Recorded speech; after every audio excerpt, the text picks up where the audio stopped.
Terus kita garis bawahi. Dan yang perlu kita buktikan bahwa program PLK komunitas itu dari kementerian, diantaranya Bapak Ibu waktu itu diresmikan oleh siapa? PLK komunitas diresmikan oleh siapa, Bu?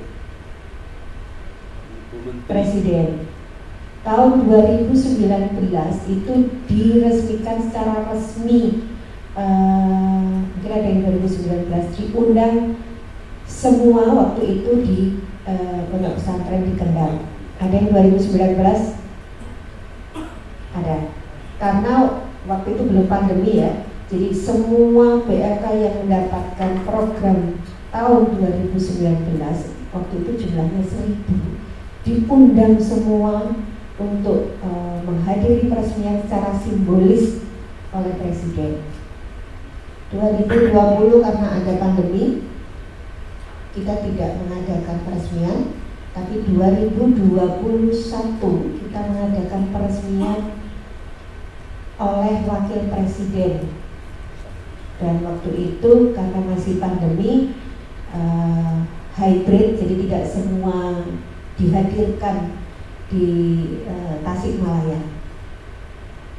Nah, maksud saya adalah bahwa kita menegaskan kembali bahwa PLK komunitas itu PLK yang dibangun program dari pemerintah, dalam hal ini Kementerian Ketenagakerjaan. Setelah beberapa tahun, 3-5 tahun, PLK komunitas ini akan diserahkan seutuhnya kepada Bapak Ibu sebagai pengelola PLK komunitas. Pemerintah tidak mungkin selamanya akan menyusui, kata Gus saya, tak mungkin selamanya akan menyusui. Sekarang yang sudah terbangun sampai tahun 2022 ini jumlahnya kalau nggak salah 3.672 PLK.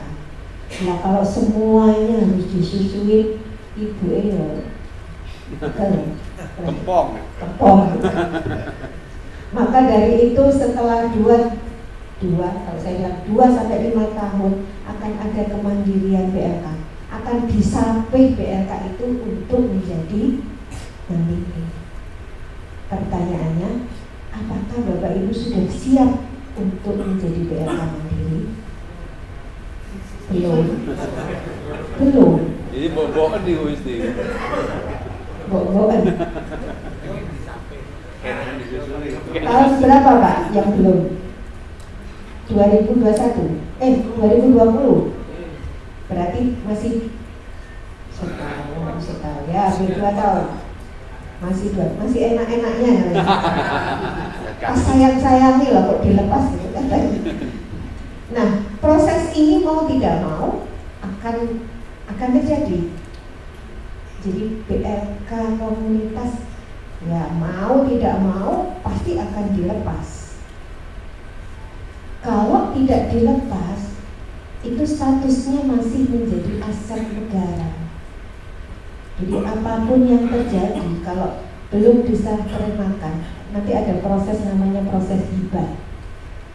Kalau itu belum diserahkan secara resmi bahwa tak diserahkan, silahkan lembaga ini mengelola PLK komunitas. Kalau belum diserahkan, itu berarti masih tercatat sebagai asetnya negara. Dan kalau itu menjadi asetnya negara, apapun yang terjadi, ada hal-hal yang terjadi yang tanggung jawab di pemerintah. Termasuk misalkan, mungkin mudah-mudahan tidak ada di sini, peralatannya dijual. Gak ada kan di sini? Ada, hanya digadaikan. Kalau sampai terus dijual, tidak mampu mandiri, tidak mampu membiayai ketika sudah lepas dari kementerian, harap diapakan?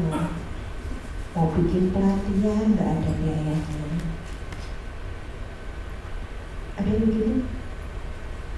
Nggak ada biayanya, karena merasa belum mandiri. Selama ini masih ada ketergantungan dengan kita sebagai pihak ternaker.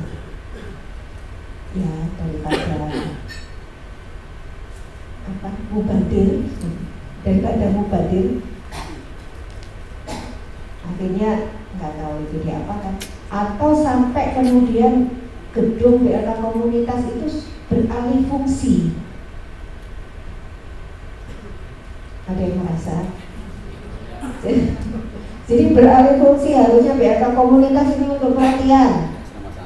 Nah, contohnya buat asrama santri, buat rumah